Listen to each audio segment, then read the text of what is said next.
Hola, ¿cómo están? Bienvenidos a la radio Con Conciencia, al programa Multiverso. Mi nombre es Claudia Martínez y hoy día tendremos un invitado muy especial. Les comento que este programa va los martes a las 10 de la mañana y la repetición va los jueves a las 18 horas. Si no lo pueden escuchar en ninguno de estos dos horarios y días, los invito a que agreguen el canal Multiverso Arte y Cultura y ahí revisen los capítulos. Les cuento, cierto, que hoy día tenemos un invitado muy especial. Su nombre es Juan Pablo Espinosa Gálvez y él es periodista y también es escritor. Y por sus tiempos de juventud también supe que fue poeta, o tal vez es poeta. Hola Juan Pablo, ¿cómo estás? ¿Estás ahí? Hola Claudia, muy bien. Bueno, todavía intento escribir poesía, pero parece que la poesía terminó conmigo, así que no, nada ¿Puede, que hacer. puede terminar la poesía una relación con un escritor, poeta? Por supuesto, ha pasado muchas veces, pues, Sí, pero claramente. como la Rambo, por ejemplo, sí, las musas te abandonan. se abandonan, no le Sí, hablan más, lo ya, dejan a la deriva. bien. Bueno, esperemos que cuando vuelva esa relación seamos uno de los primeros en saber. Ya, pues. ¿Sí? Oye, Juan Pablo, me gustaría que repasáramos los nombres de tus títulos y comentar un poquito de qué trata cada uno. Hay uno que es mi favorito. Aquí también ¿Cuál? me quiero detener en ese. Es Hameleon. Ya. Hameleon. No sé si se Ah, pronuncia bien Hameleon. ¿Así es? sí, ¿Sí? Bueno, sí, ese es el tercero que tengo aquí en la lista, pero para ir por orden, ¿cierto? Dentro de tu obra, de lo que tú has escrito desde el 2011, por lo menos que tengo yo registrado que es la primera novela que se publica. Esa novela se llama Secuencia de Chobart. ¿Es así? hay una anterior, del Una. 2010. Ya. Sí, Esa es una que ganaste un concurso y la sí, publicaron, ¿cierto? Ya, exactamente. ya. ¿Y esa cómo se llamaba? El juego. Secuestro, El secuestro. Bien, y esa me sí, parece que tenías como veintitantos años, ¿o no? tipo, como Sí. 26 años, estaba muy chico. ¿Qué recuerdos tienes de esa primera novela? Mira, yo creo que en ese tiempo tenía una influencia, bueno, de la escuela policíaca estadounidense, pero, pero yo quería escribir algo que hiciera un cruce, digamos, entre la narrativa clásica, policial, ¿cierto? Que tiene que ver con la resolución de un crimen, con mostrar los bajos fondos, qué sé yo, con algún elemento fantástico. Porque a mí también, bueno, yo desde chico, por ejemplo, leía a Tolkien, quedé Ujú. deslumbrado. Y bueno, después conocí el realismo mágico, por las clásicas lecturas con Juan Rulfo, con Borges, con Gabriel García Márquez. Entonces yo intenté hacer una suerte de cruce y inventé una suerte de policial con elementos fantásticos, que es como mezclar el agua con el aceite, porque ya hay un género del siglo XX, un género literario que se destaca por ser realista en policial. Y esa fue mi primera etapa, estimada Claudia. Mira, esa fue la primera entonces novela, la que tú me hablabas, ¿cierto? Del secuestro. Sí, Claro. Y bueno, y después está entonces Estoy bien, que es Secuencia de Chobart en 2011, segunda novela, sí, ¿sí? Ya, exactamente. y en esa obra hablas de un pintor que tiene técnicas muy especiales Sí, para hacer correr sobre la tela el óleo, ¿o no? O el acrílico. Mm. sí. Sí, ya. Va más que nada por una... Yo en ese tiempo estaba muy pegado con Roberto Bolaño. Ya. Ya en ese tiempo Roberto Bolaño había muerto y era como nuestra estrella distante, pues era lo máximo. Y justamente en esa novela que yo menciono, aparece un personaje que se llama Carlos Bader, que es Ya. un aviador de la FACH, que el Ujú. tipo utiliza, se basa de se vale de la tortura para hacer fotografía. Entonces, ahí está el tema de la ética, pues, o sea, cualquier soporte, cualquier técnica material o artística es un fin, sin importar transgredir, por ejemplo, en este caso la vulneración de un ser humano. Y más o menos tomando esa idea, yo inventé a este pintor, Chobart, que era un psicópata, un loco, que utilizaba piel humana como lienzo. Obviamente este es un monstruo, es un tipo indescriptible, a tal grado que en la novela no aparece, pues, solamente se le menciona.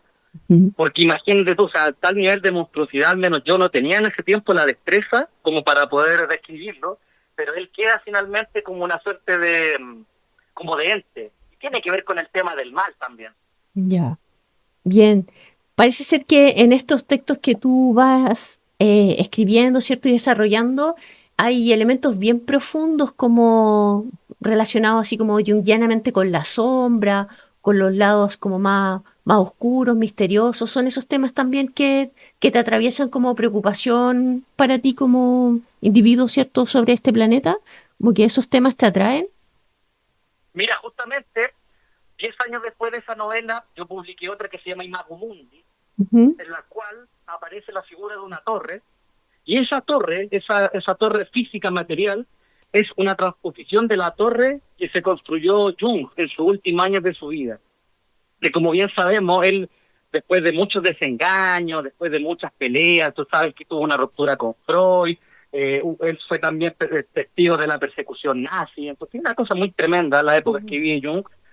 Y toda esa deriva que él tiene con sus últimas horas, con sus pensamientos, que tienen que ver con el self, con la realización, con la sombra, con integrar la sombra, es lo que yo intento finalmente trasladar a una obra. Y por eso Imago Mundi, porque es la imagen del mundo, en latín, como bien tú sabes. Sí. Entonces yo dije, si hay algo que tiene que representar al mundo, como un lienzo enorme, así como un mandala, tiene que haber, tiene que estar la sombra, tiene que estar el, el eterno masculino, el eterno femenino y un animal, y aparece el gato. O sea, yo creo que no se puede comprar el siglo XXI sin la figura de los gatos. Pero si tú, por ejemplo, vas más atrás, el gato siempre, no siempre, perdón, los griegos no conocían los gatos, por ejemplo, Ujú. conocían las comadrejas. Pero si tú vas al antiguo Egipto, por ejemplo, o en cultura ya medieval y toda la figura del gato siempre está como entre el misterio, la noche, tú sabes que el gato genera superstición, po. Claro, y El bueno, gato negro que se cruza, pero ahora ujú. fíjate tú que el gato está como divinizado, entonces me parecía que no podía faltar la figura del gato, entonces aparece un gato también protagonista en esta novela. Sí, y estaba pensando, bueno, en la portada de ese libro, ¿cierto? Donde aparece una torre que es muy parecida a la carta del tarot, y en donde salen de ahí expulsados dos individuos, no sé si son mujeres o hombres, y parece que también ahí aparece un gato en esa portada, por lo que recuerdo. Y esa portada la eliges tú, tú eres el creador. Yo la diseñé junto a un dibujante, Ya, en este momento no recuerdo el nombre, perdóname, ilustrador, pero hicimos un trabajo en conjunto. ya. Ciertamente, como tú dices, yo me basé en el arcano de la torre Ujú. para poder recrear esa portada. O sea, tiene que ver, claro, con la ruptura, con todo lo que significa el arcano también de la torre. Y yo creo que ahí va todo más o menos, va confluyendo hacia un punto. Claro, muy de arquetipos por lo que te escucho hasta ahora, ¿cierto? De la torre como arquetipo, ¿cierto? Como símbolo, el gato o el animal, por ejemplo, como lo que es su labor al acompañarnos a cada uno de nosotros en nuestra vida, ¿cierto? O como también acompaña a protagonista de un libro o de una película y le entrega mensajes o una sabiduría distinta de la que tenemos desde nuestro intelecto. ¿Qué piensas? Justamente. Pienso, no sé, el caballo, no sé si se llama el caballo, este caballo blanco, ¿cierto? Que acompaña a Gandalf en El Señor de los Anillos, Claro, ¿cierto? exactamente. Que también tiene una transformación y que lo está esperando cuando él trasciende ciertos aspectos, ¿cierto? De su calidad de mago y lo salva. Por ejemplo. Mira, ahora que qué bonito que todos estos temas, muchas veces se dice que el hombre es un animal racional, que es una Ujú, definición clásica, pero eso es una redundancia, ujú. porque los animales razonan, los animales son racionales. Y tú, por ejemplo, tú lo puedes ver con un gato, con un perro, mucha gente, cuando uno pasa mucho tiempo junto a un animal, ¿cuántas veces uno ha llegado a la conclusión y dice, oye, te parece que le falta hablar nomás? Sí, ¿Sí sí, o no? sí. Entonces, el animal no es solamente un ser sintiente, también razona. por supuesto que no razonan los términos humanos con nuestro lenguaje, pero Claro. sí razonan, ellos tienen una forma de vincularse con el amo o con el resto de la especie que es única. Entonces, por eso digo yo tuve una experiencia, bueno, yo amo los animales, yo no me considero animalista, pero sí estuve mucho tiempo escribiendo para una revista animalista que se llamaba La Gata de Colette, y uno de mis mejores amigos, Juan Calamares, que él es un animalista de tomo y lomo, él ha hecho refugios para gatos mutilados, y siempre tenemos estos diálogos, esta conversación respecto al tema animal, y ciertamente, si tú te pones a pensar, el animal en la época precivilizatoria es considerado una divinidad, porque el animal, a grandes rasgos, en grandes términos, significaba todo para el ser humano, porque con él se vestía, construía armas o herramientas, servía para la economía básica. Entonces, por supuesto que el animal iba a ser divinizado, pues era obvio ese paso. Ahora, claro, ahora ya estamos en una época más racionalista y el animal tiene otro estatuto. Pero bueno, esas son algunas de las cosas que a mí me gusta establecer cuando escribo. Claro. Bueno, y ese hombre primitivo del que hablas tú, ¿cierto? Que estaba primitivo entendiendo, ¿cierto? Que estaba inmerso en la totalidad de este mundo, no este otro ser humano, ¿cierto? Que somos ahora, que está escindido del planeta y lo considera como aparte de sí mismo. Veía al animal como un compañero de vida, ¿cierto? Que tenía su propia forma de contemplar la naturaleza, de insertarse al orden natural y, y vivía acompañado de su sabiduría. Por ejemplo, pienso en los vikingos, ¿cierto? Que desde los viajes de ciertas aves sabían hacia dónde, si empezaban o no una batalla, por ejemplo, ¿ya? O, Justamente. claro, entonces no era menor. Hoy, cierto, es como mascota, es como entretenido, pero es una mirada superficial de la profundidad y de la magia que tiene en los animalitos que nos acompañan en las casas. Claro, había, como tú bien dices, un elemento totémico también, porque el guerrero quería tener, por ejemplo, la agilidad de la pantera o la fuerza de un león. Claro. Entonces, más allá como de admirar el hombre al animal, quería copiarle, po. O sea, quería tener la fuerza, la determinación. Entonces, imagínate tú, la relación que existía entre un hombre y un animal era pura, era a muerte, po. O sea, como tú bien dices, tener un animal significa, no era una cosa doméstica o simplemente como de mascota, Ujú. era la vida completa. Claro, sí, totalmente. Y pienso también en la cosmovisión mapuche y en las raíces de los apellidos, los significados, en cómo ¿Mm? ciertas familias pertenecían a un clan que provenía del puma o del cóndor, por ejemplo, y entendían, cierto, que ese animal era su protección, era también como la máxima expresión de ese linaje familiar en el que ellos estaban. Em, Exactamente. Claro, entonces, bueno, nos fuimos todo esto hablando de los animales, ¿cierto? De estos Sí, animalitos presentes en tu segundo, no, perdón, en Imago Mundi, ¿cierto? sí, Que tú dices exacto. que los gatitos son imprescindibles dentro de tu obra o para describir un poquito la realidad en la que estamos viviendo, donde los gatos, ¿cierto? Han sido como protagonistas también de nuestra vida, compañeros, son familia también. Justamente. Sí, Eh, y bueno, y tú hablamos de una cosa antropológica, pero si nos remitimos a la literatura está llena de animales, partiendo con Esopo, ¿cierto? El gran sí, fabulista griego, está en el siglo de oro español, el coloquio de perros, de Cervantes, hasta la actualidad, pues. O sea, el animal aparece, siempre está presente en la literatura. Y yo también me tomé un poco de aquello, porque mira, fíjate que yo tengo un niño de 10 años y mi hijo, teniendo 10 años todavía, todas las noches me pide antes de dormir una historia, que le cuente una historia. Entonces, claro, pues uno tenía que tener una biblioteca, algo de donde sacar ejemplos, y me puse a leer las fábulas de Topo, cuentos infantiles, los, ¿cómo se llaman? Los hermanos Grimm también, Charles Perrault, el que escribió la Caperucita, y contrariamente a lo que se cree, por lo menos la literatura infantil clásica es bien tremenda, po. O sea, no es una cosa así como mundo de Disney, po. Claro.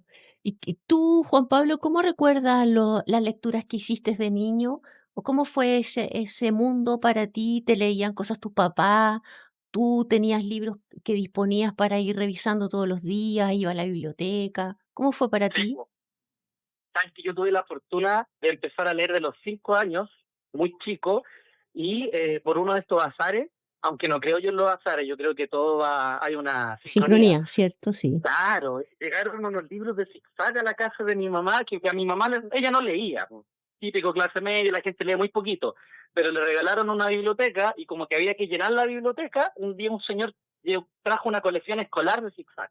Ya. Y ahí venían clásicos de la Furcade, venía Moby Dick, que hablando de animales, la ballena, en una versión más cortita, y sabes que había entre medio de esa biblioteca un cuento, y yo siendo un niño me desgarró, que es El gato negro, de Edgar Allan Poe.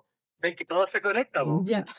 Y yo quedé aterrorizado porque el gato negro se trata de no sé si, bueno, aquí no voy a hacer spoilers, de un cuento antiguo, de Ujú. un tipo, un alcohólico, un enfermo mental que anda lastimando gatos, pues hay un gato negro que lo persigue. Entonces, para mí siempre fue muy subyugante la imagen del gato y yo creo que, bueno, después, claro, uno cuando es niño, uno lee lo que puede, pues, leí, qué sé yo, la Isla del Tesoro de Stevenson, leí Papelucho, también me encantaba leer Papelucho, y bueno, así uno va creciendo, pero creo yo que era muy buen lector de pequeño, Mm. probablemente porque fui hijo único hasta los 10 años, y era un tiempo que tú sabes, no había pantallas, muy poquitas, un televisor que de repente transmitía una que otra cosa, y mi filiación con la literatura fue muy temprana. Sí. Y agradezco que no es algo que me ha acompañado toda la vida, no lo podía abandonar. Sí, eso mismo te iba a decir, ¿dónde ves tú esa diferencia? Si es que puedes compararlo con otra persona, ¿cierto? Que no tiene esa oportunidad de encontrarse con todas esas lecturas, ¿cómo te construyeron al adulto que eres hoy? ¿Cómo lo ves mirando, ¿cierto? Hacia atrás. ¿Qué herramientas te entregó? ¿Qué tesoros te dejó ahí en tu ADN? No recuerdo quién dijo, Mm. probablemente el que nos esté escuchando lo va a recordar, que el que no lee vive una sola vida, pero el que lee puede vivir muchas más vidas. Y aquí hay algo que aquí yo encuentro que es fundamental, y yo acá me tomo sí de un escritor brasileño, Rubén Fonseca, que falleció hace unos años atrás, él decía que la literatura era una cosa muy de clase media. Y le preguntaban por qué. Y él decía, bueno, porque los ricos tienen tanto dinero que ellos tienen a su disposición yates, viajes, vuelos, no tienen para qué leer, Ujú, ¿cierto? En cambio, la clase media, la clase baja popular, no tiene esos recursos y una forma de poder imaginar otra situación, otra época, es por medio de la literatura. Entonces, yo creo a priori, yo no pienso que la lectura de ningún tipo de libro te va a hacer mejor al resto. Eso no ujú, tiene nada que ver. Tú puedes ser una pésima persona y un gran lector, o puedes no haber leído ni una novela ni libro en tu vida y ser un santo. ujú, Ya, yo lo pongo por carriles opuestos. Pero al menos lo que a mí me da el hecho de tener una biblioteca con muchos libros es que yo no tengo el espacio para aburrirme. Porque siempre va a haber un autor nuevo que recordar. Entonces creo yo que fuera del trabajo, de mis obligaciones diarias, construí un pasatiempo que finalmente se transformó en mi propia vida, porque es una vida rodeada de textos. Pero como bien te dije al comienzo, yo no sobrevaloro las obras escritas, porque también está la tradición oral, la tradición popular, y que ujú. también es muy rica y variada. Claro, pienso al tiro en nuestro país, ¿cierto? Chile, y cómo era nuestra cultura antes que llegaran, ¿cierto? Desde fuera mensajes, ¿cierto? O libros que nos fueran transformando, ¿cierto? Como pueblo. Antes de eso, ¿qué existía? Los cuentos populares, ¿cierto? Los refranes, las adivinanzas, las fábulas. Y ese Chile era muy culto y era muy sabio. Sí. Y Y estamos hablando de personas que con suerte terminaban la enseñanza básica. claro, o que tal vez nunca fueron al colegio, vivieron en el campo, ¿cierto? Pero sabían, por ejemplo, la sabiduría de al que madruga, Dios lo ayuda, por ejemplo. ¿cierto? Exactamente. Que dentro de esos refranes hay una sabiduría, un principio de vida, una virtud a cultivar. También te muestra, ¿cierto?, qué es lo que pasa si no cultivas esa virtud, ¿cierto? Tiene un contenido también metafísico, Justamente, sí. justamente. Y bueno, Eh, dime. de hecho, está la figura que Gastón Soulet en una de sus obras habla del sabio popular, Ujú, que es un sabio anónimo, ¿cierto? claro. Y que él desarrolla esta idea a partir de lo que él justamente observó en el campo, sobre todo en los lugares rurales, o sea, perdón, obviamente, sobre el trabajo que hacían, por ejemplo, los antiguos payadores, que eran verdaderas enseñanzas de vida, y que uno trataba de, por ejemplo, rastrear las fuentes escritas, y no, pues no había fuentes escritas, todo se había transmitido a través de los siglos. Claro, sí. De así como de vecino a vecino, de familia a familia. em, Exactamente. por ejemplo, en los pueblos originarios, ¿cierto? Cuando se cocinaba o se juntaban a comer alrededor del fuego, se contaban historias y esas historias no eran copuchas, ¿cierto? Así como pensándolo hoy, o cagüines, sino que eran contenidos profundos de enseñanzas para la vida. O, por ejemplo, también compartían sus sueños y entendían, ¿cierto?, que en esos sueños había mensajes de sus antepasados. Sabes que yo, justamente afirmándome un poco, pero creo yo que tú hablas, claro, de una raíz, porque es que la raíz indígena, pues, que Ujú, está presente en varios pueblos, pero también está la raíz hispánica. ujú, Nosotros ahora estamos hablando en español. Y por ejemplo, si hay un libro que me encanta, ¿sabes? Que lo voy a recomendar, que se llama Los Cantores Populares Chilenos. Es una obra de los años 30, de Antonio Acevedo Hernández, que él es un folclorista, él murió el año 62, dramaturgo, autodidacta. Y fíjate tú que él, en los años 30 te hablaba ya de la decadencia de este tipo de arte, vamos a decir. ujú, Ya él veía ya que los poetas estaban abandonando los temas universales y se habían transformado en poetas burgueses, en poetas de salón, en poetas cortesanos. Pero él, fíjate tú, que en este estudio, donde aparecen muchos autores, que probablemente no van a estar en ningún diccionario de literatura, pero que entregan unos versos muy ingeniosos, muy inteligentes, con mucha sabiduría y filosofía, él veía el parangón con el siglo de oro español. Y esto es súper curioso porque el siglo de oro español, que es el Renacimiento, el Barroco, yo digo que de verdad que es un siglo de oro literario. Los poetas que eran cortesanos de esa época igual te hablaban de la muerte, de la infidelidad, o sea, no eran poetas que fueran ociosos o que buscaran hermosear el mundo.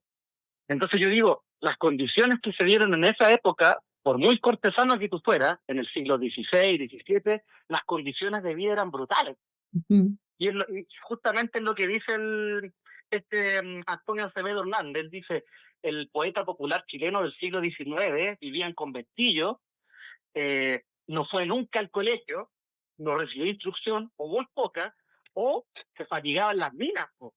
ya, Recuerdo el siglo XIX, cómo eran las condiciones laborales eran inhumanas. Entonces claro. ahí yo veo también que hay un calado, hay una tradición que se va rescatando porque está la décima, están las cuartetas, o sea, tú ya lo puedes ver métricamente y en las temáticas, hay una continuidad. Claro. Y también yéndonos, ¿cierto? Como cuáles son las consecuencias o qué es lo que va formando todos estos refranes, esta métrica, ¿cierto? De la que hablas tú, las adivinanzas, no sé si me repito, los refranes, van elaborando una forma de ver el mundo del pueblo chileno, ¿cierto?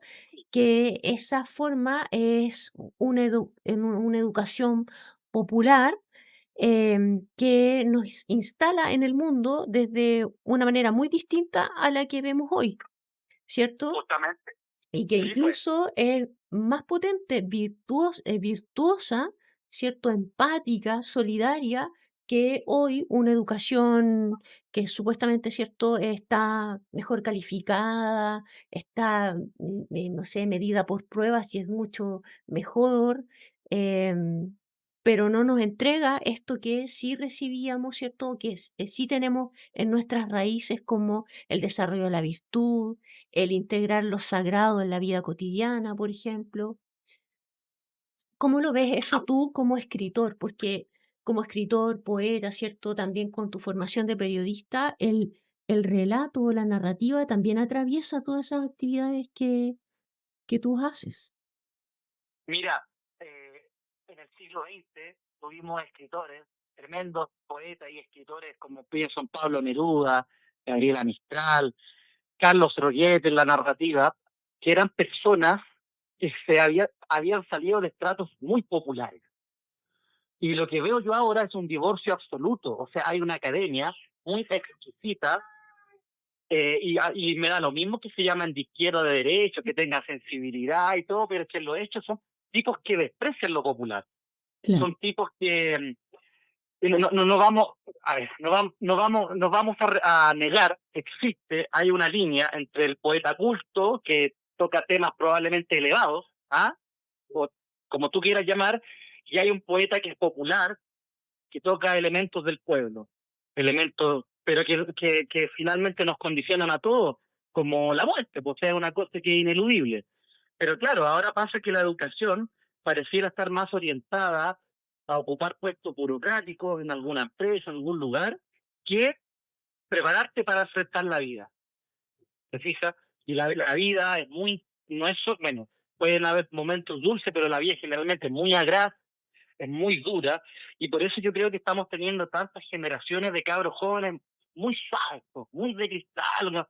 Tú le decías algo y te enojan, te espantan. Hoy antiguamente las condiciones de vida eran súper duras, pero porque la vida era dura. Ujú. Y a lo mejor un niño puede ir a un colegio, a una universidad, a una academia, vivir un mundo perfecto, pero mandan un rato a alguna población o a algún lugar donde tenga que ganarse la vida, pues. Se va Claro. a desarmar a la primera. Ujú. Sí, y bueno, eh, ahí se ve como también estas narrativas, ¿cierto? De estos tiempos hacen a personas difíciles, por ejemplo, o susceptibles a cualquier ofensa. Justamente. Ya como eso ya está en el lenguaje. Por ejemplo, desde estos años, últimos años, ¿cierto? Esto de la cultura de la negación es De la resultado, funa. de la funa, ¿cierto? O perdón, de la cancelación, era lo que quería decir. De la Sí, cancelación o de la funa, ¿cierto? Es resultado de una narrativa que está muy susceptible, ¿cierto? A la ofensa, a estar como muy delicado frente a la opinión, ¿cierto? O la mirada distinta. justamente. ¿Ya?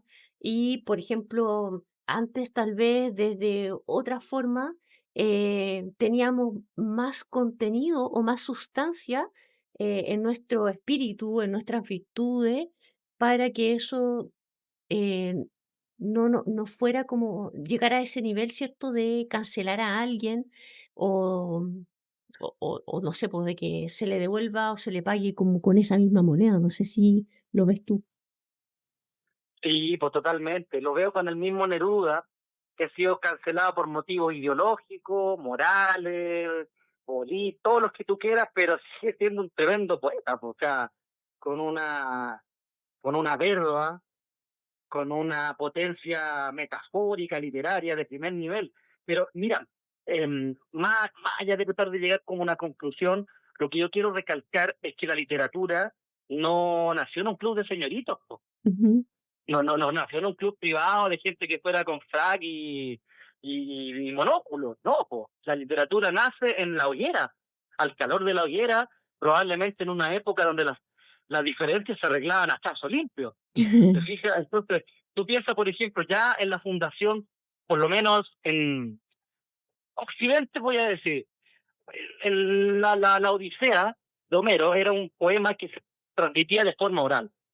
Y por ejemplo, si tú te pones a pensar acá en Chile, hay algo similar con la araucana. O sea, no digo que antes de los españoles no existiera una literatura. Claro que había una tradición oral que pudo haber sido rescatada de forma fragmentada, pero siempre los inicios de la literatura son muy complejos hay mucha fricción, hay mucha batalla, hay mucha pelea, y por eso creo yo que es un equívoco pretender que la literatura tiene que ser una cosa como limpia, como una cosa prístina, como una cosa como De la de academia nomás. boutique, de boutique. Yo, por Claro, ejemplo, pienso en Nicomedes Guzmán. Nicomedes Guzmán, que escribió La sangre y la esperanza, que el tipo te habla de los conventillos, cómo era la cuestión en los años 20, 30. Estamos hablando de prostitución, alcoholismo, niños que se iniciaban sexualmente antes de los 12 o 13 años, y después resulta que Nicomedes Guzmán no estaba imaginándose nada, po. Era así el Chile de los años 20 y de los años 30, y cualquier persona muy sensible ante este tipo de cuestiones probablemente no podría avanzar mucho en la lectura. claro. Totalmente. Y bueno, como te mencionaba, ¿cierto? Hace un ratito que te decía que cómo lo veías tú como poeta, como escritor, como periodista, ¿cierto? Y cómo en esas actividades se cruza la narrativa, ¿cierto? Hay una posibilidad de acceder a esos relatos. Y me recordaba algo que leí por ahí, alguna entrevista que te hicieron el año pasado, en donde te preguntaban por el periodismo, que es una actividad también que realizas tú, y tú mencionabas que estabas muy descontento con el periodismo porque su razón de ser era la mentira. ¿Todavía sigues Claro. pensando lo mismo? Totalmente. O sea, hablo de un periodismo institucionalizado, el periodismo de los grandes medios.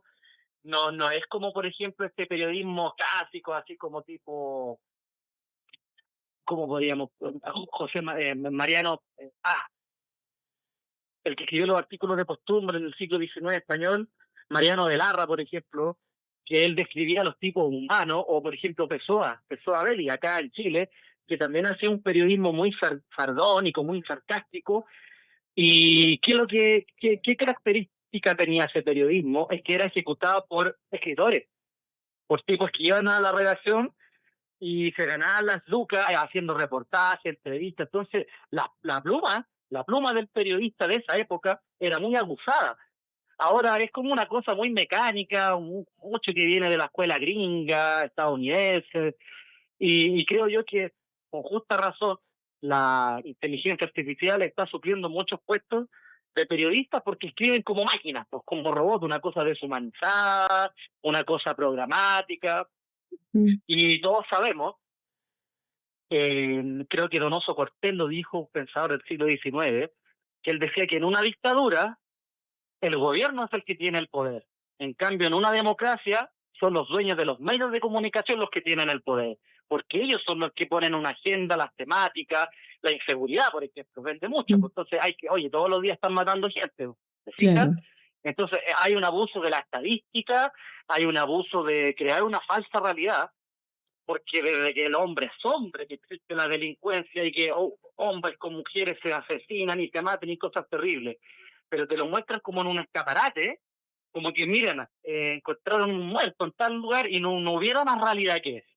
Entonces, por eso digo yo que el periodismo deforma la realidad, o te entrega solamente un fragmento de la verdad, que ya no es verdad. Po. Claro. Bueno, no sé si, bueno, escuchaste al principio, ¿cierto?, que este programa se llama Multiverso y ese concepto está tomado desde Humberto Maturana como propuesta epistemológica, pues, entendiendo que no existe la realidad, sino que la realidad surge con el observador y que todas esas realidades son un multiverso y todas tienen su validez. Pero, ¿cierto? Surgiendo desde el periodismo, esa realidad que surge obedece al poderoso o a los poderosos o a la élite política, por ejemplo, y estos relatos, ¿cierto? Que nos van construyendo los días, las semanas, hablemoslo aquí en Chile, van creando un país bien triste, bien plano, ¿cierto? Lleno de miedo, pero están ocurriendo otras cosas, ¿cierto? Que no le interesan reproducirlas en los noticieros, ¿cierto? O en las revistas o en las redes sociales, ¿cierto? No sé, por ejemplo, a mí me llama mucho la atención que todavía haya personas que le interesen ver reality. ¿Y Como cómo vende esa cuestión? Dice uno. claro, y cómo coinciden cuando estos aparecen con otras cosas muy importantes, ¿cierto?, que están ocurriendo a nivel país y aparecen justo con estos reality o con alguna noticia como relevante y aparece algo farandulero, ¿cierto?, que lleva la atención hacia otro lugar. Sí, po. Tú como periodista, ¿cierto? Y con esta frase que leía tuya, ¿tú te divorcias completamente del periodismo? ¿Crees que existen todavía espacios como para que este oficio se pueda transformar? Yo no Em, estoy, sí, dime. mira, yo no estoy completamente divorciado, Ujú, porque por ejemplo ahora yo estoy escribiendo, estoy en Sonidos Ocultos, que es un medio, un web cine de rock y metal. Y claro, por ejemplo, no se abordan temáticas sociales, sí culturales y artísticas musicales. mm, Y por ejemplo, una de las cosas que nos decimos es que cuando yo voy a reseñar un concierto, no me baso solamente en que suene bien o que la música sea poderosa o inspiradora. También me gusta ver los tipos humanos que uno ve en un concierto. Y se ve de todo. ujú, Pero, o sea, se ven personas en mal estado, otras personas que tratan como de apoyar al que se cayó al piso en un mocho, qué sé yo. Entonces, al menos yo tengo, no he abandonado del todo el periodismo. Encontré una beta que me siento bien cómodo, pero, por ejemplo, si quisiera entrar en un gran periódico, qué sé yo, pienso que yo no lo lograría porque eh, hay una cuestión muy clasista ahí también entre medio. Y lo que tú decías de los reality, ahí yo me afirmo un poco, es que la elite o las élites desprecian al pueblo, lo cuentan bajo, miserable. Entonces ellos dicen, no, estos rotos que van a saber de grandes pensamientos. Y por eso venden ese tipo de productos. Pero probablemente si circularan otro tipo de mensajes en los medios, perfectamente cualquier persona podría interesarse en la música, en el folclore, en Don Quijote, pues que ujú, a mí me encanta, pero no ocurre, porque claro. ¿dónde están poniendo las lucas, las plata? Mm, claro, en la vida como de celebrities o personas que son famosillas, por ejemplo. Sí, y mira, estaba pensando también a partir, cierto, de esto que tú me dices, que ahora estás reporteando Sí, en eventos, cierto, culturales y artísticos, porque este programa Multiverso quiere ampliar la mirada, reflexionar y abrirse a conocer el arte y la cultura, porque yo siento que por ahí está la verdadera manifestación del ser humano, ya, porque ahí bueno, hay manifestaciones artísticas que obedecen a un relato, ¿cierto? Pensemos en figuras, ¿cierto?, de ahora que también trabajan también para el sistema y para las élites, ciertos artistas, pero sí, hay otras expresiones artísticas que están mostrando, ¿cierto?, lo más sagrado del ser humano. O se acercan, ¿cierto?, a eso luminoso que, por ejemplo, lo puede mostrar un animalito, como comenzamos la entrevista, ¿cierto?, de con esos mensajes de sabiduría que acompaña al héroe, ¿cierto?, en su viaje. El arte, también es un compañero en la vida de cada uno de nosotros y nos va entregando mensajes de cosas que no vamos a encontrar en las noticias, en el Mercurio, o tal vez en el matinal, por ejemplo. No sé, justamente, mm, ¿tú justamente. tú te has encontrado con esa manifestación luminosa o con sabiduría dentro de las expresiones artísticas que reporteas? Aspectos así como Eh, infinitos.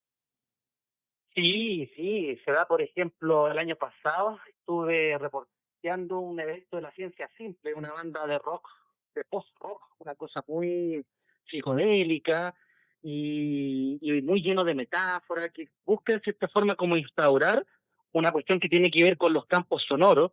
Y tú sabes que la música tiene una cualidad que es muy sui generis, que tiene que ver, claro, hay una escuela que hay una notación musical, ¿cierto? Hay una escala, está todo pensado, hay una música tonal, pero si tú, por ejemplo, tú llegas, por ejemplo, a pensar cómo era o sea, la música no nace en la escuela de música, a eso quiero llegar yo. Ujú, Por ejemplo, ya se han encontrado antes del Homo sapiens, en Homo neandertal o otras especies antes de la nuestra, con instrumentos musicales, pues han encontrado huesos, por ejemplo, con agujeros. Entonces, ¿qué quiere decir acá? Que la música no es solamente una cosa académica que nace a través de un estudio, que obviamente eso es indispensable, sino que la música probablemente sea anterior al mismo ser humano. Y eso parece ser súper descabellado porque, bueno, ya en el reino animal los pájaros cantan, por ejemplo. Hay ciertas tonalidades que tú puedes pillar, pero, por ejemplo, una cosa que a mí me voló la cabeza, una vez leyendo a un crítico de jazz, Ted Goya se llama, estadounidense, él hablaba de los campos sonoros en los bosques. Entonces él decía que cuando uno entra a un bosque y uno convive mucho tiempo ahí, uno es capaz de sentir, por ejemplo, cómo el viento se filtra por ciertos árboles, ¿no? Y cómo la misma naturaleza, las ardillas, todos esos animales van creando un campo sonoro perceptible para el que entrena el oído. Entonces una persona podía guiarse dentro del bosque o saber en qué parte estaba sin mirarlo, simplemente escuchándolo. Y eso lo encontré hermoso.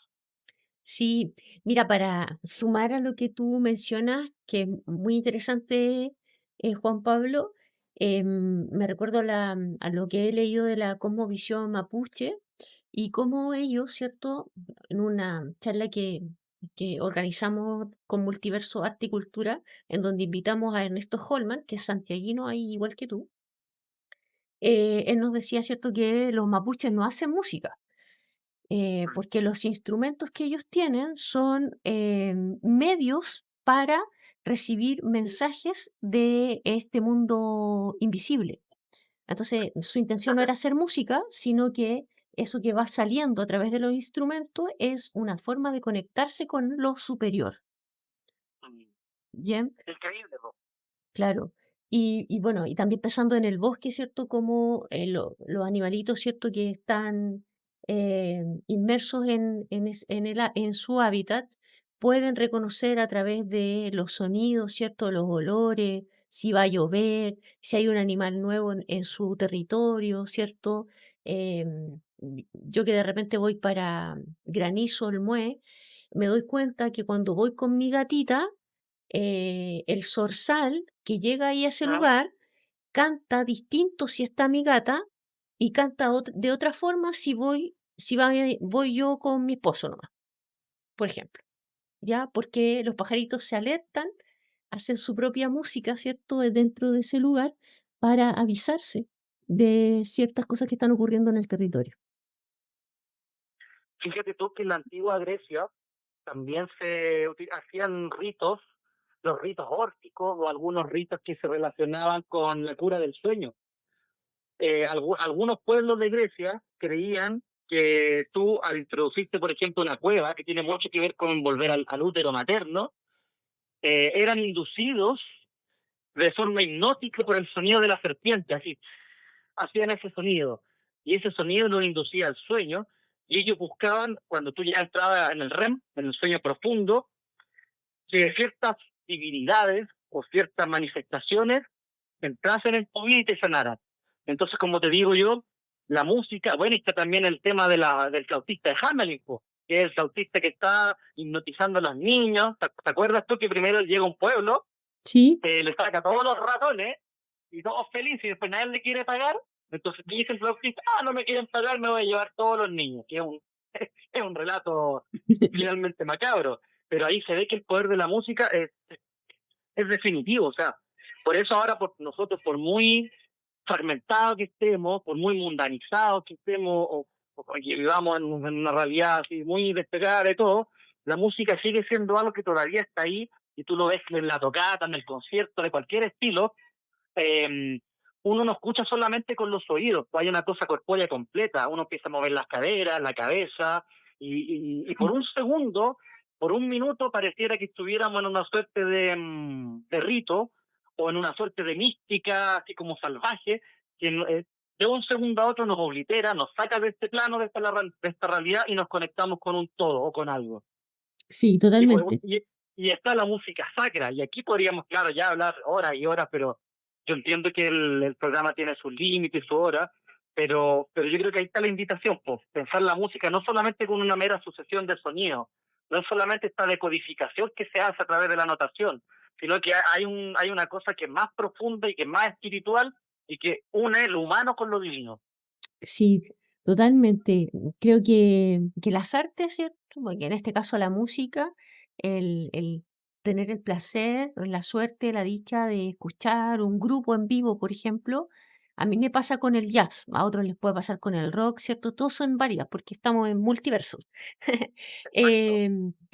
Nos hace como hacer una distinción, a qué le damos importancia, a qué no, ver las cosas con perspectiva, no sé si te ha pasado eso a ti, resetearnos también a través de la música.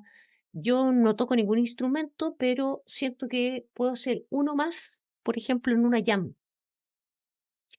Y que, Sí, yo creo que uno tiene que estar abierto a toda manifestación musical, o sea, claro, hasta el reggaetón, que a mí no me gusta, pero bueno, si alguien defiende el reggaetón y lo encuentra algo bueno, bien, pues, o sea, claro, el hip hop y los estilos nuevos que están saliendo tienen su razón de ser, tienen un contexto histórico, menos esta música generada por IA, que me parece, me parece como la falsificación, así, de la falsificación, lo más horrible que pueda haber. Aunque sea virtuosa, me parece que es una mugre. claro. Y mira, esto que mencionabas hace un ratito tú de lo sagrado, de lo humano, de lo divino y de lo humano, y la inteligencia artificial, y algo que hoy día leía de un filósofo argentino que decía que el hombre sufre por la desconexión con lo sagrado y cómo ese sufrimiento va creciendo con la fuerza que está tomando la IA. Tú como, Sí, como escritor, ¿cierto? Como constructor de relatos, como sensible, ¿cierto? A las expresiones artísticas, culturales. ¿Cómo ves que debiésemos convivir con este nuevo mundo en donde ya la inteligencia artificial tomó su fuerza, ¿cierto? Pero si queremos seguir habitando, ¿cierto? Como humanos, ¿cierto? Completos, integrales, también tenemos que tener presentes estos elementos sagrados que están en los relatos de tus escritos, por ejemplo, en la poesía, en los refranes. sí. ¿Cómo ves tú que se Mira, puedan conjugar esas dos cosas? yo no tengo una receta, ni tampoco invitaría a alguien a vivir la vida según yo, Ya, porque cada persona tiene su noche y su mañana, ¿ah? Cada persona carga su cruz. Yo soy católico, practicante, después de una larga vuelta, porque yo también tuve una época nihilista, medio ateo, yo alguna vez odié con toda mi fuerza la iglesia, los curas, pero finalmente ciertas cosas internas, ciertos procesos que fueron cambiando dentro de mí, me llevaron a llenar nuevamente ese vacío espiritual. Entonces, claro, no es coincidencia que en la época, cuando surge el psicoanálisis, es cuando ya la gente deja de confesarse y las iglesias comienzan a decaer. Comienza un largo deterioro que ya venía de la Revolución Francesa y la cosa se agudizó más. Entonces, claro, ¿qué veo yo con el tema, por ejemplo, psicoanalítico o el problema mental con las depresiones? Entonces tenemos generaciones completas de gente empastillada, que no quiere seguir viviendo, y da lo mismo que tenga dinero o no. O sea, esa cuestión ya es totalmente comprobado que la plata tiene una pura función que es el vestirte, ¿cierto? Quizá alguna experiencia, algún viaje, pero la cosa vital, espiritual, tú no la vas a poder llenar con aquello. Eh, Como te dije yo venía de una quebradura espiritual muy grande y leyendo a los padres de la iglesia, leyendo a los evangelios, Gastón Soler también tuvo que ver mucho en mi reconversión. Él también es católico, también fue en vía practicante. Eh, el- entonces fueron concluyendo varias cosas y no es que yo me sienta ahora moralmente superior ni que diga que mi vida está totalmente resuelta, pero sí puedo decir que tener un acercamiento a leer la vida de los santos, por ejemplo, y al mismo Tolkien, porque Tolkien era de misa diaria, po. Y de hecho toda la obra de Tolkien, toda la Tierra Media, es una loa, una alabanza a la creación de Cristo, de Jesús, está todo presente en él. Entonces creo yo que finalmente el ser humano tiene que buscar algún método, algún camino. Yo no vengo a evangelizar ni invitar a mi iglesia al que no me va a escuchar, pero lo único que puedo decir yo es que no te va a bastar con un buen trabajo ni con una buena relación. Tienes que tratar de encontrar un puente o algo que sostenga, te sostenga por dentro, porque creo yo que el ser humano siendo solo puede tener puede ser muy brillante, puede tener mucha inteligencia, pero por eso no basta, po, Mm, no basta. sí. Y pensándolo como en el lenguaje de Joseph Campbell del viaje del héroe, Sí, esa fue que tú buscaste lo sagrado o lo sagrado quería encontrarse contigo. es una danza, po. Yo Ya, creo que es una cosa que, claro, tú te dejas buscar. O sea, yo creo que la gracia siempre te va a estar buscando, aunque tú estés en el momento más miserable, en el momento más nihilista de tu vida, lo sagrado siempre va a estar golpeando la puerta. El tema es que uno tiene que, como San Pablo, caerse del caballo, sacarse la cresta y una vez que ya tú te levantas, aceptar que te saluda a ti. ya, bien. Como una actitud receptiva, ¿cierto? Sí, totalmente. Sí. Oye, Juan Pablo, esta conversación ha estado muy interesante y a mí me gustaría mencionar todavía algunos títulos que me faltaron, porque creo que tus textos son muy, muy interesantes y para que los auditores los busquen, ¿cierto? Tal vez tú nos puedes comentar, porque yo vi que en la biblioteca del GAM están, Ya, no y sabía. sí, y por ejemplo, había quedado yo, ¿cierto?, en la secuencia de Schobart, que es uno del Claro. 2011, está El atentado celestial, Hameleon, que es este que te decía yo que es mi favorito. Creo que ahí te conectaste con esto que es resultado del arte, porque llegaste a una información anterior a ese evento, ¿cierto?, del estallido social. Sí. ¿Ya? Y creo que ese es casi que tiene un, o sea, no casi, tiene un valor para mí sociológico, político. Yo, sabes que lo que pasa es que no es que yo haya tenido una bolita de cristal, pero Ujú, yo estaba viendo el tejido social ya muy degradado, estaba viendo el fenómeno de las tribus urbanas, que tú como bien sabes vienen del 2010 más o menos, con la revolución de los pingüinos, y que tiene que ver con toda esta cosa como sectarista, tiene que ver, es una cosa bien nazi, te pones a pensar, porque el que está dentro de una tribu y pasa hasta con los mismos metaleros, por ejemplo, que el metalero se cree superior porque yo escucho metal, y eso es una imbecilidad. O sea, el tipo que se cree superior por escuchar algo, por una ropa, por un peinado, es ridículo. Y ujú, ciertamente que en el elemento del estallido social había una ficción ciudadana por temas políticos no resueltos, pero entre medio se colaron muchas cosas que eran, a mí me parecían que eran muy miserables. Y acá yo me tomo mucho en el relato que no voy a decir que construyó Lucio Porto, que ella fue una analista, analizó muy a fondo lo que ocurrió en ese tiempo, y ella hablaba del tema de poseer y destruir, pues, ¿te fijas? Una claro. cosa muy neoliberal, una cosa así como, no, nosotros no estamos peleando porque queremos más educación. La gente en ningún momento dijo, queremos mejores libros, o si que lo hizo, no se escuchó entre medio del mare magnum. La gente peleó por tener mejores televisores, por tener ropa cara, o simplemente por ir a la universidad sin pagar ni uno. Y uno puede decir, es un derecho, está bien. Sí, pues, pero que lo que a ti tiene que moverte es el conocimiento, pues. No la plata que vayas a ganar después, pues, o sea, eso sería un ideal. Entonces yo vi que todo eso, toda esa cuestión estaba como en una suerte de olla a presión. Y por eso yo escribí Hamilton, porque yo dije, en cualquier momento puede que ocurra, no sé si una guerra civil o una manifestación grande, no sé. Y fue una cosa que tuve un... Yo creo que estos temas uno ni siquiera los busca, porque el mismo medio te va entregando como piezas que uno trata de armar en un rompecabezas.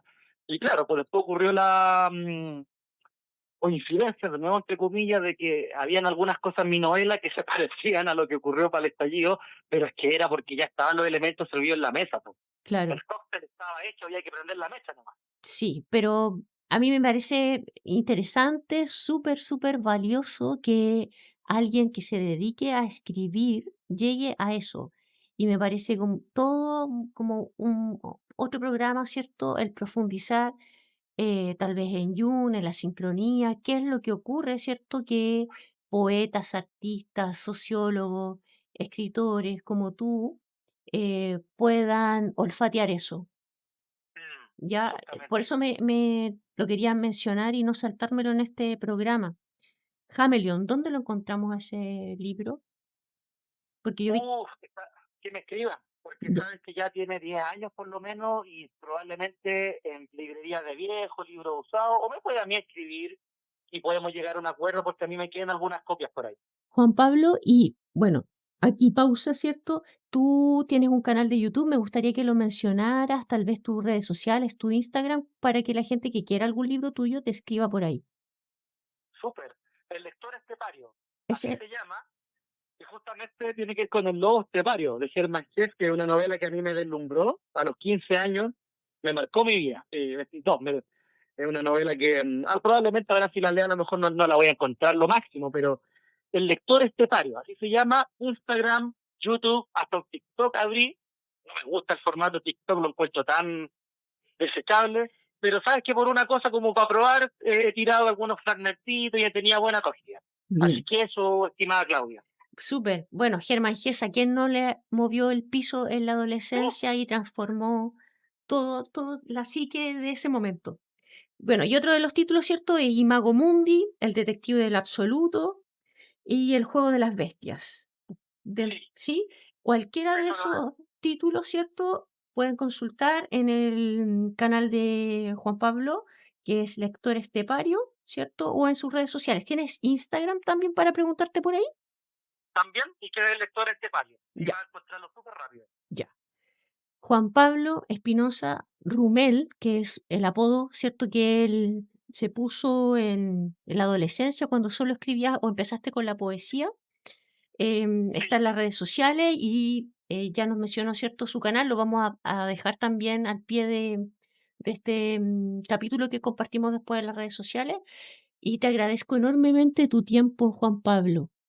Me encantó conversar Claudia contigo. Martínez, yo un gusto, un placer poder participar. Esto no tiene por qué saberlo tus auditores, pero yo a Claudia la conozco hace como 20 años, hasta vivimos un tiempo juntos, ¿cierto? Entonces, para mí es una maravilla que nos podamos reencontrar de esta forma, Sí, conversando temas interesantes. compartimos ahí una casa en Playa Ancha. Claro, Sí, con varias pues, personas más, me acuerdo. claro, no es que hayamos vivido Sí, juntos, no, no, por no, favor, siempre aclaremos. vale. Pero Sí, fue para mí una época súper importante porque con Claudia siempre hablábamos de los grandes temas y de los pequeños también, pues. Todo cae dentro de una conversación. sí. Juan Pablo, te agradezco tu tiempo, te deseo una excelente semana y a ver si en otra oportunidad también nos puede acompañar. Muchas gracias, Claudia. Ya. Que estés muy bien, Juan Pablo. Gracias, un gran abrazo. Igualmente. Chao, chao. Chao. Ahí estábamos con Juan Pablo Espinosa Galvez, su apodo Rumel. Su obra, ¿cierto? La podemos encontrar en algunas librerías, pero si hay algún título de los que mencioné que les interesa y no lo encuentran, pueden escribirle a su canal de YouTube y también en sus redes sociales su Instagram. Lector Estepario se llama su canal de YouTube. Les cuento, ¿cierto?, que este programa Multiverso va los martes a las 10 de la mañana y los días jueves a las 18 horas por Radio con Conciencia. Y también están disponibles capítulos anteriores y también este lo estará en mi canal Multiverso Arte y Cultura. Nos vemos la próxima semana y que estén muy bien. Muchas gracias por escucharnos.